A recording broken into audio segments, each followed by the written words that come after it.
I live in a quiet, upper-middle-class suburb on the edge of a sprawling nature preserve in the Pacific Northwest. One of those communities where the houses all have cedar shingles, the mailboxes match, and the HOA practically breathes down your neck if your grass is half an inch too long. You'd think it would be peaceful, and honestly, it usually is until someone like Karen moves in. Now, I don't use the name Karen lightly. I'm not talking about someone who files the occasional noise complaint or has a grudge over untrimmed hedges. No, this Karen is a full-fledged, clipboard-wielding, gatekeeping general of the HOA Army, complete with a smug smirk, oversized sunglasses, and a belief that her rules outweigh actual property laws. My name's Jake, and I own one of the only corner lots in the subdivision.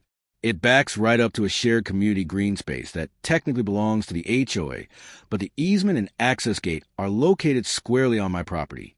The HOA granted me limited responsibility over the gate years ago when I moved in. I maintain the lock, make sure nobody is dumping trash, and in return, I get a small annual discount on my HOA fees and an added sense of peace. But peace, as I learned, is temporary when someone like Karen enters the equation. Karen moved in about 6 months ago, 2 houses down from me, after her divorce from what I assumed was either a very wealthy man or a very patient one. She came in with that new sheriff in town energy, instantly introducing herself at the next HOA meeting, offering suggestions for how to better manage the park access, and complaining that the community newsletter font was too informal. Most folks ignored her, assuming she'd fizzle out like many do. But Karen didn't fizzle. She flared. At first, it was small things. She parked her SUV halfway across the sidewalk in front of my home and insisted she had visitor overflow rights during her move-in. Then she began holding little daytime get-togethers on the green space. Unofficial, unapproved events where she'd bring out folding tables, streamers, and coolers without any notice to the HOA. I didn't say anything at first. I believe in letting people settle in. But by the third gathering, when her guests started parking on my lawn and dragging folding chairs to my flower beds, I had to say something. So I walked over during one of her early Saturday brunches and said politely, "Hi, Karen. Just a heads up, that gate is technically on my property, and the HOA requires that gatherings over 10 people be approved ahead of time." She didn't even look up from her mimosa. "Oh, don't worry, it's just some friends." "I already talked to board," she said dismissively, waving her hand in the air. Except she hadn't. I knew that because I'd been on the board until last year, and I still talk with the treasurer, Carl, who would have absolutely mentioned it. "No problem," I replied. "Just be sure to run it by them next time, all right?" She smiled with that same fake grin you see on real estate billboards and said, "NMM," then immediately turned her back to me. Fine. I let it go. But that wasn't the end. It was just the beginning. 2 weeks later, I get a knock on my door. It's one of Karen's guests, red-faced, pointing toward the gate. "I locked myself out," she says. "Can you open the gate so we can get back to the party?" I blinked. "The party?" "Yeah, the little gathering Karen's hosting. She said to come around the back if we're late." At that moment, I walk with her around the corner and see it. Nearly 30 people, strangers, are lounging on the HOA green space. Some are tossing trash onto my lawn. There's a makeshift bar set up on a folding table. 2 toddlers are digging up the soil near my shrubs, and one guy is relieving himself behind my tool shed. And there's Karen, sitting comfortably in a lawn chair like she's the queen of suburbia. I didn't yell. I didn't curse. I just walked right over and said, loud enough for everyone to hear, "Karen, this is trespassing. These people are on land that requires HOA approval, and they're entering through my private access gate." Karen sipped her drink and said, "Jake, lighten up. It's a community space." Yes, a community space, accessed illegally through my property by people who were not approved by the HOA. She rolled her eyes and said, "You're just bitter you weren't invited." That was the last straw. The next morning, I called the HOA and filed a formal complaint. I also installed a visible security camera overlooking the gate and added a motion-activated floodlight for night hours. And just to be absolutely clear, I printed and mounted a sign next to the gate that read, "Private access. HOA board permission required for entry. Trespassers will be reported." 3 days later, Karen sent me an email, CCing the HOA, demanding I take down the hostile signage and stop intimidating guests who have a right to enjoy the community. The HOA didn't respond because they knew I was within my rights. And that's when she escalated.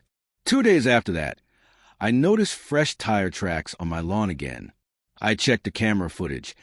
Karen had let another group through for a casual movie night. On the green, not only had they trampled over my irrigation system, but they had left behind snack wrappers, beer cans, and cigarette butts. This time, I wasn't going to let it go. I sent a cease and desist letter, citing both the HOA bylaws and the local trespassing statutes. It was civil but firm. I also emailed the board and let them know that until this was resolved, the gate would remain locked at all times, and any attempt to bypass it would be considered a legal entry. The response? Radio silence from Karen, but not for long. The following Saturday, I was planting azaleas when 2 police cruisers pulled up outside my home. A female officer stepped out and said, "Mr. Nolan?" "Yes." We received a call about a possible incident of harassment and illegal detainment involving community members being locked out of their shared space. I blinked. "Excuse me." That's when Karen emerged from around the block, holding a copy of the HOA charter in one hand and a smug grin in the other. "This man has been blocking community access," she said, "and he's been threatening my guests with signs and surveillance." The officer looked at her, then back at me. I simply walked inside, printed out the property easement documentation, my sign agreement with the HOA, and footage of her guests damaging my lawn the previous week. I handed them over to the officer and said, "Would you like to see the video of her guests urinating on my tool shed?"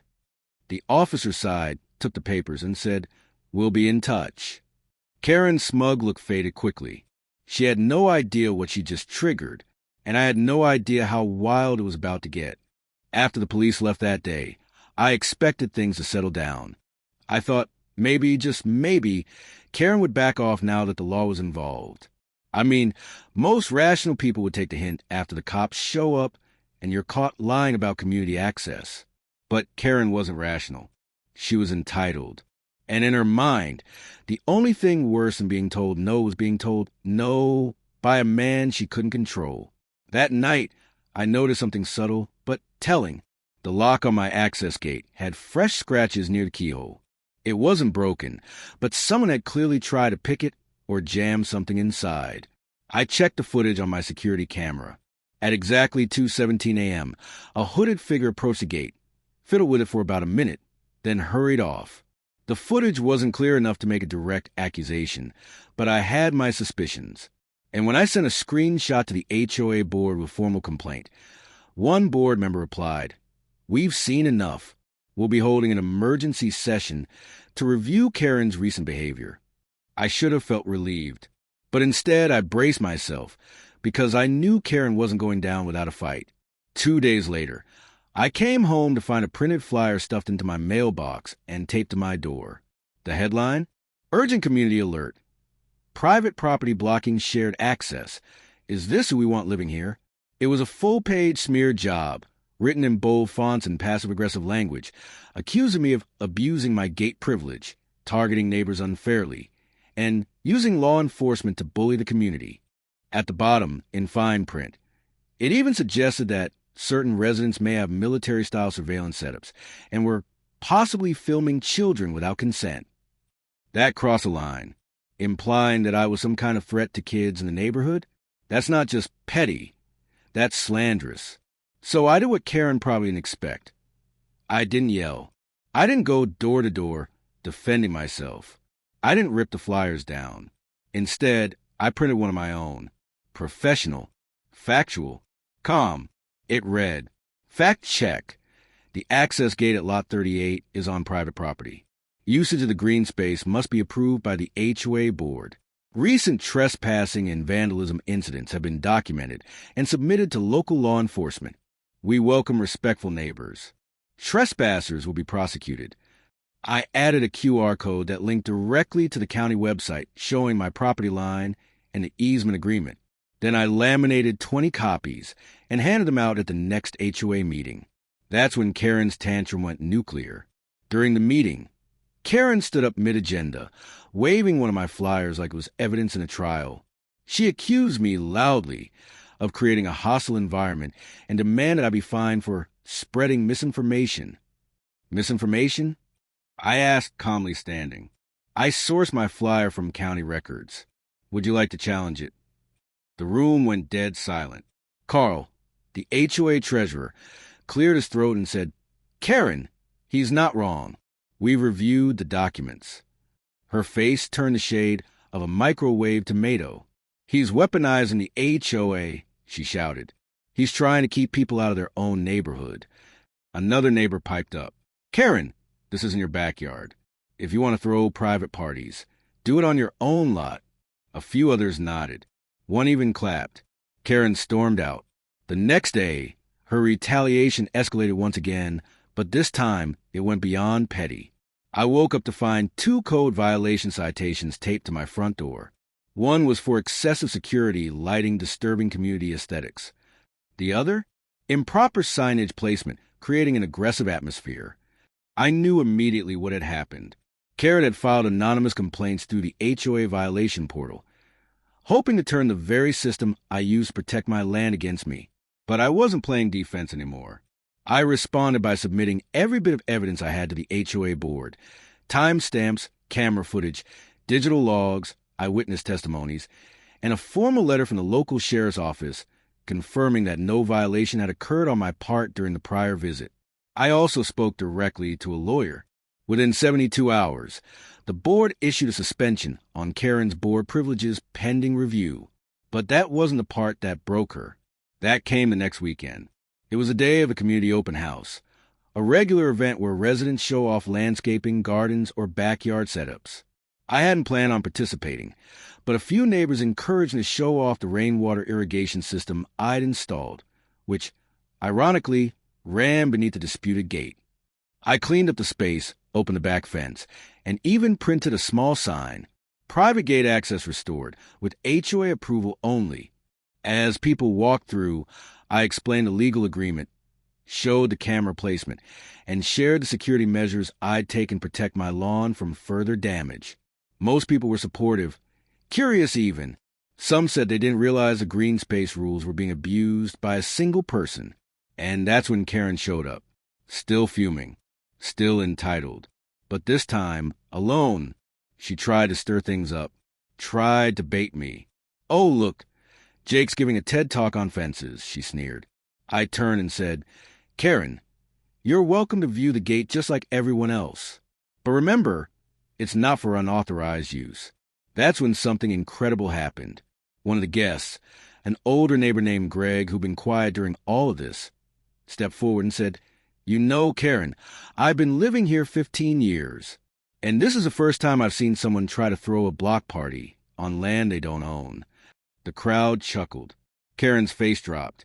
Another neighbor chimed in. "Honestly, Jake's been more respectful than most people around here. He didn't block the space, he protected it." Karen looked around, realized no one was on her side anymore. Her guests had stopped showing up. Her allies on the board had gone quiet. The tide had turned. She walked off without another word. But she wasn't done. 2 days later, I got a knock on the door. It was the police. Again. But this time, the officer smiled and said, "Sorry to bother you. We received another call, but we've already reviewed the case history and wanted to let you know that you're in the clear. Seems like someone doesn't know how trespassing laws work." I smiled and said, "Appreciate it." As they drove off, I noticed Karen standing at the corner of her yard, arms folded, watching. She wasn't just losing the fight. She was losing control. And she had no idea the next step I was about to take. Because if she thought this was about signs and gates, she was about to learn a very expensive lesson in consequences. Karen thought she'd made her final play when she called the police the second time. But what she didn't realize was that every move she made had been documented, time-stamped, and cross-referenced. I wasn't the kind of neighbor who would scream on the sidewalk or throw tantrums in meetings. No, I was surgical. I was methodical. And by now, I had everything I needed to take her down, legally and publicly. The moment that second officer apologized at my door and told me, "You're in the clear," Something shifted. The community had seen it. The HOA board had seen it. Even Karen herself had seen it. Her credibility was unraveling. She wasn't feared anymore. She was being laughed at. But I wasn't done. For weeks I had been compiling evidence. Hours of security footage. Photos of her guests parking illegally and stomping through private space. Screenshot of her inflammatory emails. Copies of anonymous complaint forms traced back to her IP address. And even the flyer she distributed accusing me of filming children. A serious and slanderous claim. And now, I had all of it wrapped neatly in a 32-page formal complaint. I submitted it to the HOA board and CC'd the property management company. But I didn't stop there. I also filed a report with the County Civil Code Enforcement Division, citing specific violations: misuse of common property, harassment, and HOA negligence in enforcing bylaws. I was playing chess. She was playing checkers with a blindfold on. That week, I received an email from the HOA president, a man named Stewart who'd been mostly quiet until now. He said the board was calling a special compliance review session regarding Karen's conduct, and I was invited to attend. The session was closed to the general public, but included 3 board members, the property management liaison, myself, and Karen. I arrived early. Karen arrived 10 minutes late, wearing oversized sunglasses and carrying a legal pad like she was preparing for a courtroom scene in a Hallmark movie. She barely nodded at me as she sat down. What followed was an hour-long dissection of everything she'd done. Stewart read out each infraction calmly, almost clinically, while I sat with my fold of evidence and quietly offered timestamps, printouts, and signed statements. Karen tried to defend herself, of course. "She's making it personal," she said, pointing at me. "I was only trying to create a sense of community. Everyone's ganging up on me." But the board didn't bite. Not this time. Carl, the treasurer, cut in and said, "You called the police twice. Once for trespassing you orchestrated, and once for harassment you can't prove. You've also submitted 13 anonymous violations, all about the same person." Karen stammered, "Because he's creating an unsafe environment." Stewart leaned forward. "Or are you just retaliating against someone who enforced the rules you pretended didn't apply to you?" Karen fell silent. I thought that would be the end of it, but what came next was even better. The property manager handed Karen a formal letter, already printed and signed. Notice of censure, due to repeated violations of community guidelines, improper use of HOA resources, and the submission of falsified or unsubstantiated complaints. Your position as community events liaison is hereby suspended pending a full disciplinary vote. Her hands trembled as she read it. She tried to speak, but no one was listening anymore. I stood up, thanked the board, and left. But I wasn't done yet. Remember the Civil Code Enforcement complaint? It triggered a mandatory audit of HOA practices related to community gatherings and use of shared spaces. The county sent out an inspector who reviewed my footage, walked the property, and confirmed that Karen had been abusing access for private social functions without permits, reservations, or insurance coverage. That opened the door to something even bigger: liability risk. Because if someone had slipped on my lawn during one of Karen's unapproved parties, or if a child had been injured, guess who would have been legally responsible? Me, the HOA. And now, because of her, they were facing potential fines. The board was livid. Within a week, a formal cease and desist was delivered to Karen's home, this time by certified mail. She was forbidden from hosting events in common areas, accessing the gate easement, or acting on behalf of the HOA in any form. Her key card access to the clubhouse was deactivated. Her guest list privileges were revoked. It was a total freeze-out. She retaliated, of course, because she always retaliates. She tried to file a restraining order against me, claimed I had harassed her through surveillance, that I was filming her children, and that I had threatened her guests with aggressive language. But there was a problem. Truth. The judge threw it out in under 10 minutes. I showed up with a binder of footage, community complaints, and a notarized letter from the police confirming that no threats had ever occurred. Karen brought a single spiral notebook with handwritten incident logs and no corroboration. The judge looked at her and said, "This sounds like a personality conflict, not a legal matter." That was it. She was done. She walked out of that courtroom with her head down, Sunglasses on indoors, and not a word to say. For the first time since she moved into the neighborhood, she had nothing. But poetic justice wasn't finished with her, because the HOA audit triggered a mandatory re-election of all board members, and the same neighbors she once lectured, fined, and belittled were the ones who now held the votes. And guess what? Karen ran again, and lost in a landslide. She didn't even make the top 5. Not only was she voted out, but the board unanimously passed a new rule. Anyone found guilty of filing false complaints or misusing HOA authority would be banned from holding a board position for 5 years. That's how deep her impact had been. She had gone from feared to infamous. And I just went back to trimming my lawn. Peacefully, quietly, but with motion sensors still active, just in case she tried one last desperate move. Because even in defeat, people like Karen rarely disappear quietly. But the neighborhood, it was already celebrating. By the time Karen walked out of that courtroom with her restraining order denied and her reputation in ruins, I could have let it end there. Most people would have.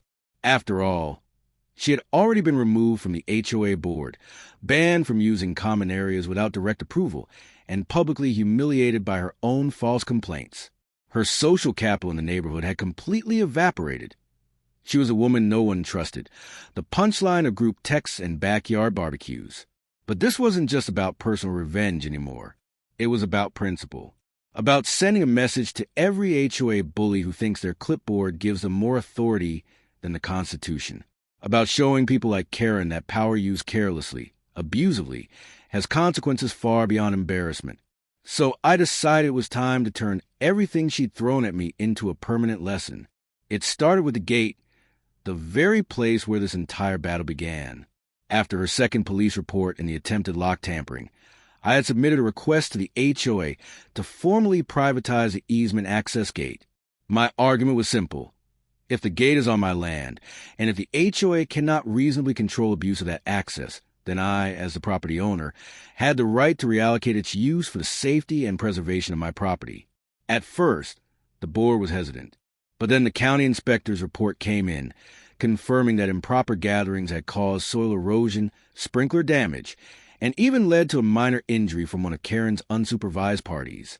The risk of HOA liability was now real and provable. That changed everything. The board approved my request unanimously. I was given full authority to decommission the HOA access gate. Not only that, but I received written approval to convert that portion of land into a privately enclosed area, fenced, gated, and exclusively mine. I didn't just install a fence. I landscaped the entire perimeter, planted hedges, added a small water feature, turned it into a private sanctuary. What used to be a shortcut for Karen's guest list was now an enclosed zen garden with a plaque that read, "No trespassing. Private property by HOA Resolution Number 418. Entering without consent is a civil offense." It was beautiful, elegant, legal, and it drove Karen insane.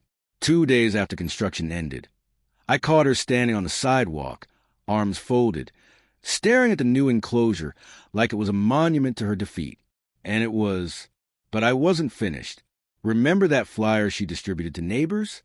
The one accusing me of filming children and threatening the community? Well, I filed a civil defamation suit. Most people think you can't sue over HOA gossip. But when someone accuses you of criminal activity in writing, especially regarding minors, it crosses into defamation per se, which is legally actionable in many states. I didn't file for money.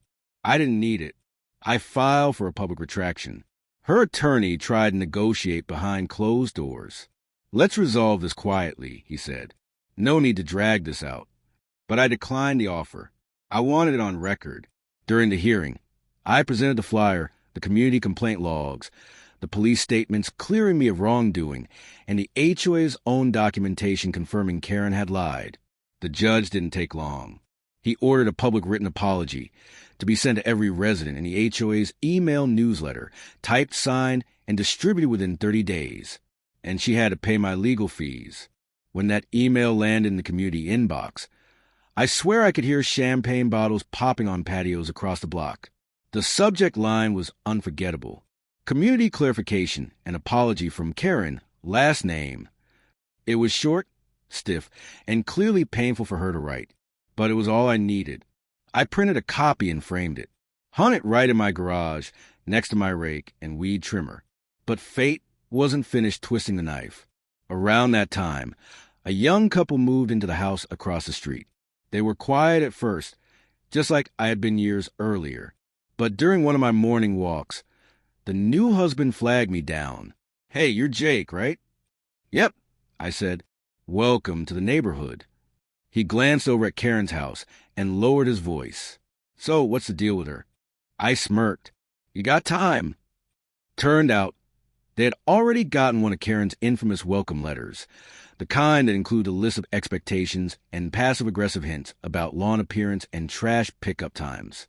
Except this time, there was a twist. The new couple, both attorneys, and they had zero tolerance for HOA abuse. Within a month, they joined the HOA board. Within 2, they started reviewing old complaints, including the ones Karen had filed over the years against multiple neighbors. Most of them were baseless. All of them were manipulative. That's when the board enacted a Karen clause, officially titled the Abuse of Complaint System Prevention Policy. It limited the number of anonymous complaints any single resident could file in a 6-month period, required photographic evidence for all violations, and instituted a mandatory mediation session before any legal escalation could occur. It was surgical, legal, ironclad, and everyone in the neighborhood knew exactly who inspired it. Karen stopped coming to meetings after that, stopped walking her dog near my yard, stopped making eye contact with anyone. It was over. But the best part? The community healed. The passive-aggressive atmosphere faded. Neighbors started waving again. Kids played freely in the shared spaces, appropriately this time, and the newsletter stopped feeling like a war memo and more like a small-town bulletin. As for me, I still keep the cameras up, not out of paranoia, but as a reminder of how easily peaceful communities can be shaken by one entitled person's obsession with power. The fence is still standing. The garden is thriving. The HOA fees are lower now thanks to the audit, and the board has never been more responsive. And every time I water the plants near the gate where Karen once tried to run her illegal block parties, I smile. Because I didn't just survive the HOA war. I won it. Peace is a funny thing in the suburbs. It doesn't arrive like a parade or a letter in the mail.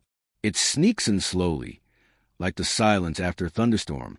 After months of drama, legal letters, HOA meetings, and neighborhood tension thick enough to slice with a weed whacker, life in our cul-de-sac finally returned to normal. Real, actual normal. The kind people imagine when they move into quiet neighborhoods with manicured hedges and backyard cookouts. But that calm, it wasn't coincidence. It was earned. Because Karen had finally been neutralized.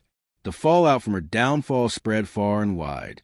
Her carefully constructed facade of control, the watchful HOA queen with her clipboard and smirking righteousness, had collapsed in public, in court, and in print. That apology letter she was court-ordered to send, it didn't just humiliate her, it validated everyone she'd harassed for years. And the irony? That letter became legendary. Within a few days, someone laminated it and pinned it to the HOA clubhouse bulletin board. It stayed there for almost 6 weeks before the board quietly removed it to avoid community shaming, but by then, it had already made its rounds. I saw neighbors taking selfies with it. Someone even made T-shirts that said, "By order of Karen's apology," and wore them during a block party. Karen, once the self-appointed HOA sheriff, had become a walking cautionary tale. After she lost her board seat and privileges, she all but disappeared. No more flyers. No more neighborhood announcements. No more HOA emails sent with passive-aggressive subject lines like a gentle reminder or concerning your front hedge. For a while, people speculated she'd move out entirely. She didn't, but she might as well have. She barely left her house, save for late evening walks where she'd wear huge sunglasses and avoid anyone making eye contact. Her mailbox, once pristine and painted with gold-accented numbers, started to fade. Her yard grew patchy. It was as if the war she waged backfired so hard. Even she didn't feel welcome in the empire she tried to build. Meanwhile, the neighborhood thrived. The new HOA board, led in part by the attorney couple who'd moved in across the street, implemented thoughtful reforms. Community gatherings were now registered, insured, and fairly rotated among those who actually requested access. The complaint system became transparent. Anonymous reports were capped, and every resident received a pamphlet outlining their property rights in plain English. The air felt lighter. For the first time since I moved in, people lingered in the park without whispering about who might get cited for sitting too close to someone's fence line. It was a suburban utopia everyone pretended we had before, but now it was real.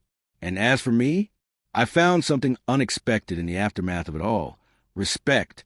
People started coming to me, not just for advice on property disputes or HOA questions, but to ask how I kept my cool, how I documented everything, how I handled months of slander and false accusations without ever losing control. One neighbor, an older gentleman who once told me to pick my battles, came over with a six-pack one evening and said, "I was wrong about you. You didn't pick the fight, but you sure finished it the right way." That meant more than I thought it would. But the real full-circle moment came exactly 6 months to the day after Karen called the police on me the second time. It was early morning. I had just finished raking leaves when I heard a knock at my door. I opened it to find a delivery driver holding a clipboard and a rolled-up vinyl banner. I signed confused and unwrapped it. It was a gift from the HOA board, a big vinyl sign that read, "Private property, reclaimed with dignity." Presented to Jake in recognition of his composure, legal diligence, and commitment to community integrity. I laughed, loudly. I hung it inside my garage, right next to Karen's apology email. A growing little wall of HOA artifacts, reminders that when you're right, you don't need to shout to be heard. You just need to show up, document everything, and never back down from the truth. But wait, it gets even better. A few weeks later, Karen's property went up for sale. Quietly at first, just a for sale sign near the mailbox. No open house, no announcement, just silence. But the real kicker? The listing description included this gem. Peaceful neighborhood with a respectful, close-knit community and a recently reformed HOA board focused on fairness and transparency. The very system she tried to control had now become her biggest selling point. I watched from my porch as potential buyers walked up and down the street. I made a point to wave, offer water, and, if they asked, give them the full story with receipts. I wasn't bitter. I wasn't gloating. I was simply honest. Eventually, a young family bought the home. Lovely people. A nurse, a high school teacher, and their 2 kids. They threw a barbecue 3 days after they moved in and invited half the block. At that barbecue, someone tapped me on the shoulder and said, "You must be the guy who took down Karen." I smiled and replied, "I didn't take her down. She just gave me all the rope." We toasted to neighborhood peace. So what's the moral of the story? It's this. In the age of camera phones and public records, petty tyrants don't stand a chance.